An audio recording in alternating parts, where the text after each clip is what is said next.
কিরে সোহেল, তুই ঘরের ভিতরে বই রইছিস কে? আজকে যে আর্জেন্টিনা জিতছে তুই জানোস না? তোর বন্ধু বান্ধব বাইরে উদযাপন করতেছে। যা বাইরে গিয়ে উদযাপন কর। আর তুই ফোন ধরস নাকি? তোর বন্ধু বান্ধব আমার মোবাইলে ফোন দিতে দিতে দিতে দিতে আমার মোবাইল হ্যাং বানা লাইছে। আব্বা কল ধরো না, থাক থাক, ফোনটা ধরে লাইছি, কথা কদর। হ্যালো, হ ঠিক আছে রাখ।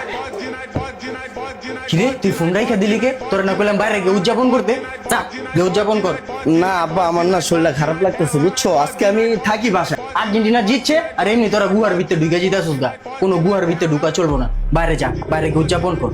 আমি বুঝলাম না, তোর দাদাই ছিল জার্মানের সাপোর্টার, এর একমাত্র পোলা আমি আর্জেন্টিনার সাপোর্টার। তুই আমার পোলা কেমনে ব্রাজিলের সাপোর্টার হইলে আমি তো বুঝতাছি না। তুই চালু বাইরে বাসাতে, বাইরে গিয়ে উদযাপন করবি। আজকে যদি তুই বাসাতে না বেরা, তোর এই ঘরে ভাত নাই। আরেকটা কথা, আজকে যদি তুই এই জার্সি না বদলায় আইসো, তুই আর্জেন্টিনার জার্সি কিনতে তারপরে আমার ঘরে আবি। এর আগ পর্যন্ত তোর আমার ঘরে জায়গা নেই। বাইরা বাইরা যা। আব্বা গেলে তো পোলা মানে ডিম পচা মারবো। গেলি তুই যা। তুমি নিজের পোলার বিসর্জন দিয়ে দিতেছো। এই জার্সি যেই পোলায় পরবো আমার পোলা না, তুই আর্জেন্টিনার জার্সি কিনবি যা। আমার পোলা হইয়া ব্রাজিলের সাপোর্ট কর।